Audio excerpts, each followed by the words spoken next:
back to the hottest basement on the face of the earth. Not anymore. Joe no Hana, Anthony Caruso. We're here to talk about our first Joshi show.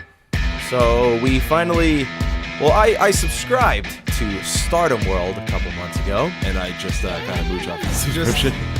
And so, I gave my stuff. I gave the deets to Anthony, so he could. To be fair, Woo! he uses all my other stuff. Yeah, well, we like to share things, but I was looking for an obscure, small-time promotion to get into, and I've always wanted to indulge in an all-women's wrestling promotion. Now, there are the Shimmers. We do have Shimmer. We do have the Shines. I don't think there's anything else. We have the Pro Wrestling Wave in Japan, but the biggest by far and the most star power, well, soon to not be star power, but filled with star power when I got here, Stardom World. And it's got a lot of good stuff, and it only runs as far back as 2016. They have a bunch of shows. They have all the shows. Obviously, 2017, 2015, a couple shows, but that's as far back as you really are. 2014, not too much. I mean, so it's extremely recent. The promotion's still new. It started in 2011. Yeah, they don't have too much footage, so you can't really go back and look up. You'd have to buy the comp discs, so you have to buy if you want to see Io Shirai's first couple runs, you're gonna have to buy the discs. Which are like $40, which I actually might get because I do want to go back before she comes over and gets involved in some shitty booking here in the States. Speaking of coming over and stuff, did you hear that they're making Kairi Hojo change her finisher? She's getting rid of the elbow? Yeah, because it's Bailey's move. It's Bailey's move? Yes. It is Bailey's move, you say? Yes. Correct me if I'm wrong. But how many people do elbow drops? But it's Bailey's the only woman using it as a signature move. So. Fuck Bailey. You hear me, Pamela? Go fuck yourself. Hey man, let's not shit on Bailey. Bailey's great. She's just a victim of shitty booking. And a victim of shitty moves, like that dumb fucking stupid woo that she does, and the gayest, like the most half-assed fucking like splash in the corner that she does. It's awful. Okay, I don't want anyone. Well, first of all, Kairi's going to NXT. What does it matter? It's still part of the WWE umbrella. This is awful. This is terrible. And this is fucking why I don't like when people go to WWE, man. It never pans out good for any of us. Well, to be fair. Well, good for them, not for the fans. Kairi's elbow drop is hip surgery waiting to happen. Yeah. So, I mean, she should have changed it to something else, but it's still one of the best elbow drops in the world. And the fact that you're sitting here telling me Bailey is going to have exclusive rights to an elbow drop. Give me a fucking break. She was there first, man. She was there first. Oh, boy. I hope... Small rant right before we get into Stardom. I hope Paul Levesque takes NXT and runs his own promotion with it. Turn it into WCW or turn it into some other fucking promotion. Because is never happening. Because the WWE, like... People come to NXT and it's exciting, but when they get called up, we just know they're going to die a slow death on the main card. Happens every fucking time, except for maybe Alexa Bliss. But anyways. Well, also, Alexa, nobody knew who she was when she got signed, so that was different. They just made a star out of her. It wasn't like they took someone that was already established, we already knew, and changed them. Well, it makes me very butthurt. But so the first started. There's been a couple shows for 2017, and I was debating where I should hitch my wagon to as far as the product goes, where I should really start watching this, because I'd had the subscription. I didn't really use it too much, but the Cinderella Tournament happened, and I said, you know what? Tournaments are fun. It's a good way to feel out everybody. But dude, before you did that, you should have totally used that on season 2 of Pajama Party with Tessa Blanchard, Kaylee Ray. This motherfucker, okay? Or Tea Time with Chelsea and Santana. So usually, when you give a friend of yours the details for the membership for a network, whatever the fuck it is, subscription of some sort, and they could use it, they go, whoa, gee, what am I gonna watch now? So what does Anthony do? Tons of wrestling. Io Shirai, Kairi Hojo, Mayu Iwatani. Great matches, great stars, great stuff. This fucking guy is watching Tessa Blanchard, and who else is in there? Tony Storm? Tony Storm and Kaylee Ray. Just fucking talking about boys and trapper keepers and... That was Not anything about apple juice and what they ate for fucking lunch that day. It was about their favorite wrestlers and how they got into wrestling and being in Japan. Just so in their mind you, there's all this wrestling on the website. I watched some of the wrestling too. He goes, pillow party or pajama party. I'm in. I also like to attend pajama parties. I haven't watched them because they're entertaining. Well, You would enjoy them. We will see. I did watch a vlog with Chris Wolf, and she's very entertaining. Yeah. And her promos are very entertaining. I enjoy her in the ring. She's a pretty good heel. She cut a promo from last year, I believe, about eating children. Oh yeah. And it was Nice. funny as hell. Yep. So it's quite entertaining. So the Cinderella Tournament 2017. This is where we hitched our wagons to. So this is our first event. We've never seen anything from Stardom. Another up until show this we're point. covering in Kurikan Hall. Yes, Kurikan Hall is the MSG of Japan. Yes. And the only match that I saw prior to this tournament was Mayu Iwatani and Io Shirai from, I believe, last year. And they beat the fuck out of each other and went, this is some real shit. Because if you take the Japanese strong style and apply it to women, they do the same shit. They're stretched just like everybody else. How many times you go to 2016 or maybe even 2017 this year and you see fucking Minoru Suzuki come and stretch these ladies, man. Yeah. He doesn't give a fuck, and the women want to be on par with the men, big time. And that's why this is awesome. So, Cinderella Tournament 2017, an elimination can occur by pinfall, submission, or over the top rope. I thought that was a very interesting step for the tournament. Never heard that before, and Yeah. I thought it was fun because it gives you an entertaining way to end matches. So it gives you another reason to build tension and another reason to tell a story in the match.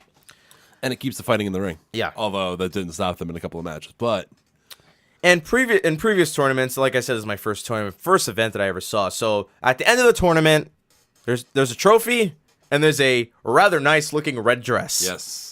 That you must apply as soon as you win the match. So you're sweaty, you're disgusting, you must go to put it on right now and take 1,000 pictures. But you look really presentable. That's right. It's Cinderella Tournament. This is so sexist. I know. So round one, Hazuki, otherwise known as HZK, or stylized as HZK versus Jungle Kyo. The Heart's-Rake kid. Yeah.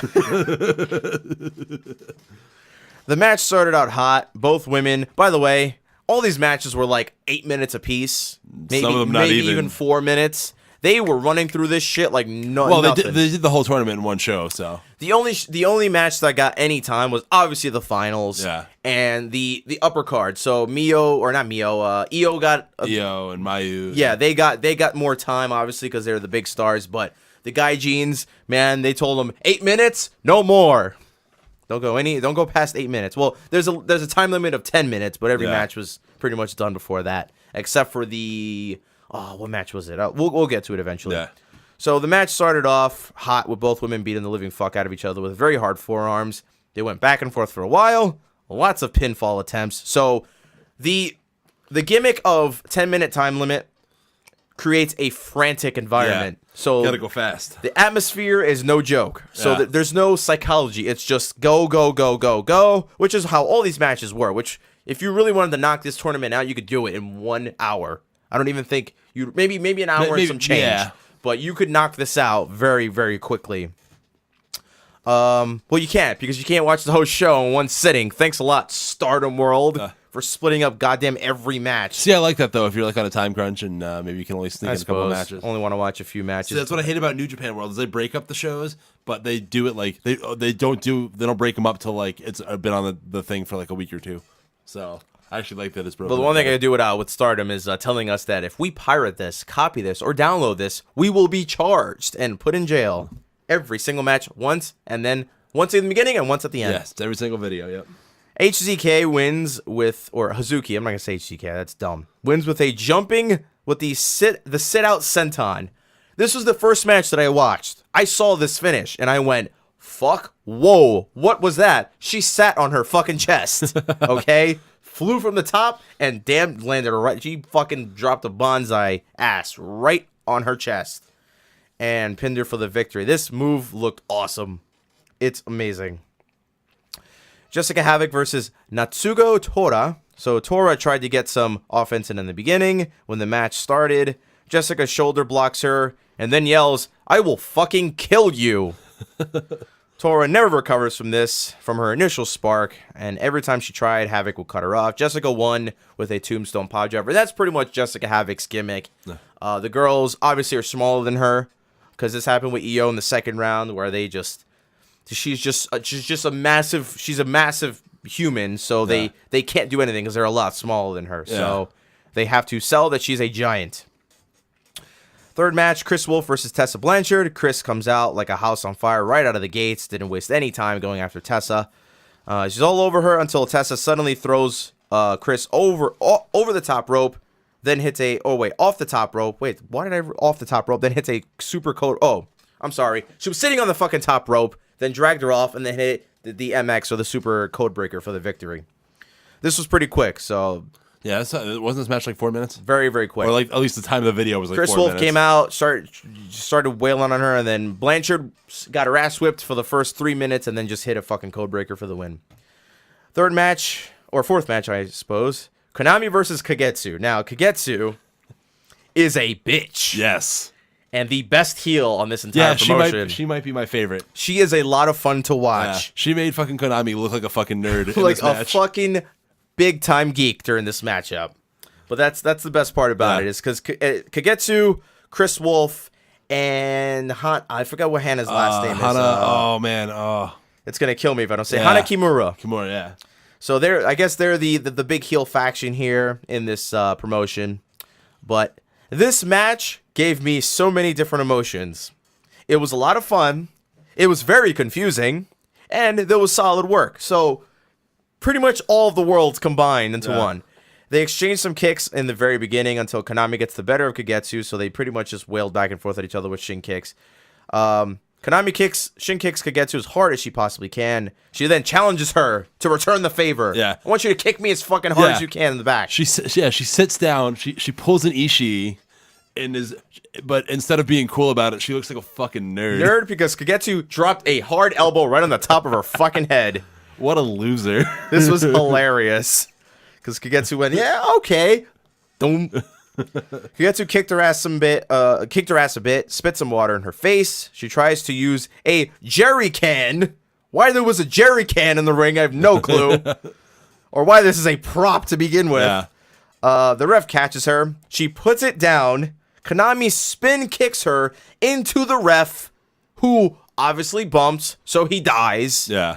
And then Konami tries a shin kick. Kagetsu blocks it with the jerry can.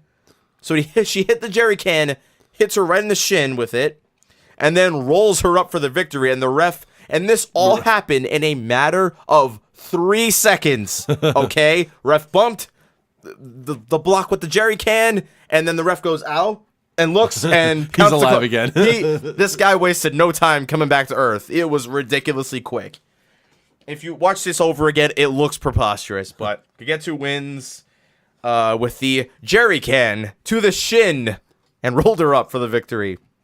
That finish was kind of questionable. Hetza versus Mayu Iwatani. Lots of pinfall attempts in the beginning.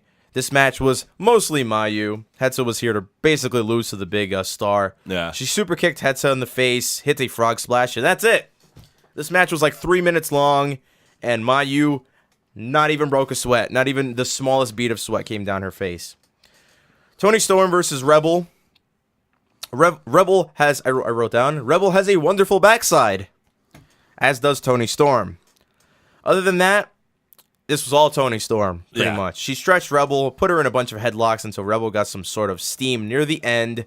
Toni uses the funky weapon to knock out Rebel at one point. Rebel goes for a moonsault, misses, lands on her feet, but she buckled her knee when she did it. And Toni pins her with a Gato clutch for the victory. So that was pretty much just Toni. Rebel tried, Toni won. Kairi Hojo versus Hiromi Mimura. Hiromi tries to get the jump on Hojo right off the bat with a dropkick but fails. She then tries to use a bunch of pins to put her away unsuccessfully. So Hiromi knew. This is a star. Yeah. I have to put her away very quickly. Make your mark in this tournament. Yep. Mimura puts her in a calf crusher that Hojo literally didn't fucking No, sell for, not even didn't one even bit. try. Didn't even care. try. She was just having a ball. Yeah, she Boy, she I was smiling when she love calf crushers. Yeah. My favorite. So she didn't sell for this whatsoever. Hojo, what were you gonna say? I was about to say, and then like 2 seconds after she got out of it, she goes for a kick spot on the apron. She's not even limping. So Hojo does 1,000 chops to her on the outside apron. There was an awesome spear during this match. Hiromi, well, she had her up against the rope, but she was trying to get her off of the ropes. Yeah. I believe she went over. I'm not quite sure because she was trying to get her off the apron. But Hiromi was desperately trying to stay in this match by kicking out of every big move that Kairi hit her with. Eventually, it was too much for her, and Hojo hits and I made this move up. This is not what it's called. The BED, the best elbow drop. I was gonna say the BME, the best, but that is not. This is not the best Ring of elbow Honor. drop ever. Yeah, the bed for the victory here, because it is. Io Shirai versus Hana Kimura. Komuro starts the match by taunting literally to all sides of the ring until Io goes, "Fuck this," and tries to throw her out. So while she was pandering, she almost got fucking tossed. The first instance where someone actually tried to eliminate somebody by tossing him over the top rope. Hana's getting the better of Shirai and kicks her for a bit until Io hits a very hard dragon screw on her. That was all she needed. Yep. Very Tanahashi of her. Worked the knee a bunch of times. Kimura almost eliminates Shirai by knocking her off the apron until Shirai hits her with a dragon screw on the apron. So back to the knees she goes. Works the knee some more. Shirai ends it with the Angel's Wings and the BME to win the match. What a callback. So basically she popped the Daniels for the victory. Round 2. Toni Storm versus Tessa Blanchard, and this was a very conflicting match for Mr. Caruso. Doesn't know who to marry. They're both they just. It was hard, but I mean, it was just too much. Yeah, it was hard, wasn't it? Yeah, but if I had to choose, I'm Team Toni. Team Toni. Tony's got quite the backside. Yes. Great sequence to start this match off. Good solid work between these two women. A lot of very good mat wrestling, hard punches, hard kicks. Very solid match overall. Nothing to complain about here. Toni used her ass a lot, and then she won with the snap pile driver. So this made Toni look very, very good against a very good performer, and Toni is very fond of using her butt, which she should, because next to Ryusuke Taguchi, it's much larger. Yeah. Kairi Hoja versus Hazuki. Wonderful back and forth match between these two. So we got I don't know if Hazuki's a heel. I don't know. I don't remember if she's a heel or not. I'm not so certain of the heel babyface. We have Azumi, AZM, and we have HZK. So we got Hazuki and Azumi. So I don't know if they're a heel faction or what. Not quite sure. But Hojo gives her a lot here as Hazuki controls most of the match, and Hojo has to earn all of her comebacks. Even the draw finish makes Hazuki look good as she gets too cocky. Yeah. Going for the finisher, going for her sit-out senton at the end of the match, cutting it really close towards the to the time limit. Anytime when you're an undercard person and you take the person at the top, one of the people at the top of the card to a time withdrawal, it always makes that person look makes her look very. And of course, Kaiti's leaving, so you got to start building stars right away. Yeah. So Kaiti and Io are leaving, so you double have to build stars. And Toni Storm's a star no matter what. Yeah. Leading her to the hit finisher. She hit her finisher too late, but still could have finished off Hojo. She could have won this match, but she took way too fucking long, and she was pandering, and she was just savoring in the moment that she was about to be Heidi Kojo. As a result, both women are eliminated from the finals. You realize you just called her Heidi Kojo? What is up with these names? I mix and match them every single time. The Yoshis, the Hashis. Sorry about that. Both women are eliminated from the finals, and Toni Storm gets automatically bumped to the finals unopposed. Mayu Iwatani versus Kagetsu. Kagetsu tries to sucker. By the way, this is a very, very, very babyface versus very, very heel matchup. So fucking Chris Wolf and Hana fucking what's her name? Kimura? Yeah, Kimura. They were fucking with Mayu like the whole match. So basically, Mayu is essentially Bailey, and Kagetsu's a bitch. I don't know who to equate. There's no bitches in WWE to equate her to, but Alexa, maybe. No, not even close. Kagetsu tries to sucker Mayu in with a handshake. Obviously, she's a heel. Does not follow through. Kicks her in the fucking gut. So that's what you get for trying to shake my hand. They have a stalemate sequence until Kagetsu takes control of the match with a suplex and an armbar. Then, for some reason, Chris Wolf and Hana chime in and put their foot on Mayu's neck while she's on the apron and close to elimination. I don't know how this wasn't a DQ. Yeah. Or how I don't know how the rules go here, but Yeah, I guess there's no DQ. guess not. Guess all the rules are none of the rules apply here in this tournament. This wrestling tournament. No rules apply. This did not result in a disqualification, so no idea why this spot had to happen, but the match got chippier towards the end. Some good close 2 counts until eventually Iwatani just gave up and tried to get her over the top rope. She's like, "Fuck this! I can't do much." By the way, Mayu Iwatani, very small woman, very slim, or not. Well, not she's just small. She's tall. She's slender. just very thin. Yeah, very thin, very she's slender. a very long torso. She's the Okada of New Japan or of Stardom. So she desperately tried to kick her off the apron, but Kagetsu's pals were right there to offer a platform so she doesn't touch the ground. This is a cool sequence. I like this very much. So basically, Kagetsu is just so close to the floor, but Chris Wolf and Hana. Yeah, and Hana were fucking trying to stop her from touching the ground. And I'm sitting here sweating, going, is she going to touch this fucking floor anytime or what?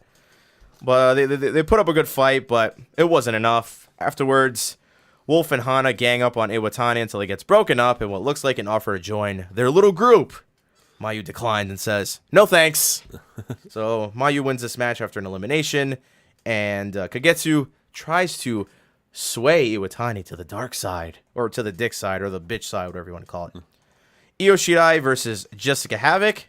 Story of this match was Io overcoming Havoc because she's twice her size. Io tried to establish offense, but Jessica cut her off at every single turn. Same story as the last match she was in. And Shirai straight up says screw it and just runs around the ring attempting to tire out Jessica Havoc. Yeah. Eventually they end up on the apron in a spot where it looked like anyone could touch the floor and get eliminated. The spot went on for quite a bit, building up a lot of tension until both women fall to the ground, results in a double elimination. Clearly, okay, Jessica Havoc touched the floor first. Yeah. It's patently obvious. Well, this is a lot closer than who was it? Luke Harper and AJ Styles. Oh, definitely. Yeah. But no, but on the angle that they had, the camera, it was Jessica Havoc fell first. Yeah. But I'm assuming someone has to be in the ring or someone has to be above the floor. Yeah. Significantly. To Ref couldn't get quite the good view. Couldn't get a good look. They couldn't go back to the decision. Was no instant replay here in Stardom. And plus, when you have to do a whole tournament one day, it's probably good that you just eliminated an entire round. Right? Yeah. Oh, they did. Yeah, they there knocked were out. no semifinals. They were cut close on time and said, we're just going to boot 4 women right off the bat, or right in the second round. So, Mayu Iwatani and Toni Storm in the finals of the Cinderella Tournament. This is Mayu's 3rd attempt at the red dress. So, great psychology here, because obviously they got more time so they could work the psychology a little more. Mayu starts by not getting too friendly because, she got kicked in the gut last time she tried to get a handshake off. Good mat wrestling to start it off. Storm out-wrestles her and dominates her in every way possible. And at the 10-minute mark, Storm is still in control. Mayu regains momentum after a kick to the face with Toni propped up against the turnbuckle. She crossbodies Storm on the outside, so no over-the-top rule here. It's the finals. None of that bullshit. She brought her back in the ring to kick her ass some more. Toni takes back control after an exchange of forearms. She has Mayu propped up on the bottom turnbuckle, runs full force at her with her ass. Hits her with a move I can only describe as a fireman's neckbreaker. So, or I guess kind of an Ushigoroshi, not really, but it's you got them over here, and you basically drop their neck on your thigh while still holding them. I don't know exactly what that's called, but I call it a fireman's neckbreaker. Mayu completely no-sells this, gets right up afterwards, and says "fuck you" and hits her with a dragon suplex. She goes for a jumping double stomp, but misses. Toni hits a snap pile driver, but Iwatani kicks out surprisingly. So some tension here. So Mayu not giving up. She still has the Bushido to fight on. She doesn't want to lose 3 straight finals. A final senton splash puts her away, and Toni Storm wins the tournament. Great final sequence between these two. And I suppose Toni Storm's strategy going into this tournament, the ass. Yep. 60% butt, 40% skill. And that was pretty much it. Toni comes out wearing the red dress. By the way, this is hilarious to watch because there was no cuts.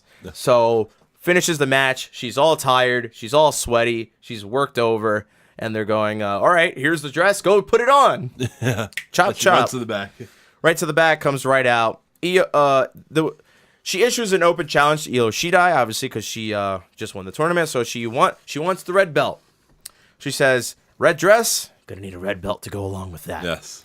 Io comes out. Even though, why would you wear a belt with the dress? But, you know. You know, stupidity. Io comes out, accepts the challenge.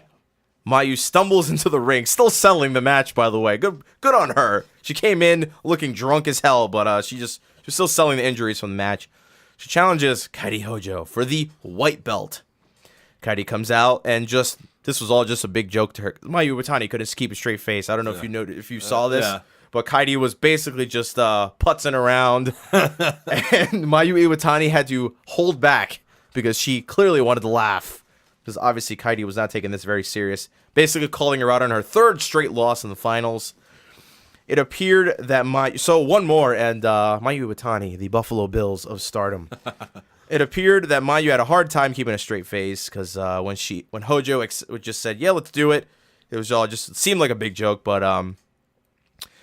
those are your two matches. So 2 big matches coming up. I believe it's the next show was Kurikan Hall that just happened a couple days ago, and we have to look forward to that. We obviously.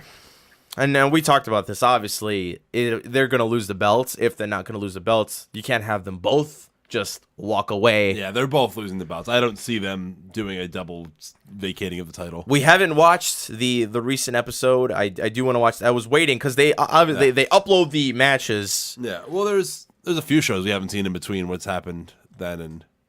Yeah, but this is the big show. The Kurikan Hall show was the one that we're looking forward to, and they uploaded maybe one match at a time, so they. Building up the tension between this Tony Storm and Io Shirai match. But we will watch those matches, and then we will bid our farewell to Io Shirai. We just got here, and they're already leaving. Yep. But any thoughts, Anthony, on this tournament? It was a very solid, fun tournament. It was nice that we were able to knock it out really quickly. How do you like Stardom so far? So far, so good. Nice to see the women participating in strong style. It's the real women's revolution. This is indeed a real women's wrestling, and I fear for Io and Kairi and WWE, I really do, because it sounds exciting, but I can't buy into the WWE hype anymore. Well, let's wait and see. They've done so many debaucheries with people that we love, it's not. They're going to NXT, so we'll see. Well, I'm sure they're going to do a tournament in NXT, so I'm sure that's going to be fine. It's just when they get to Raw and SmackDown. All right, everybody, that's all we have for Stardom. Our first Joshi show. We'll be back for the big show between the top 2 matches that we just discussed. And stay golden, Pony Boys. I don't have a good send off for this. All right, take care, everybody. Later.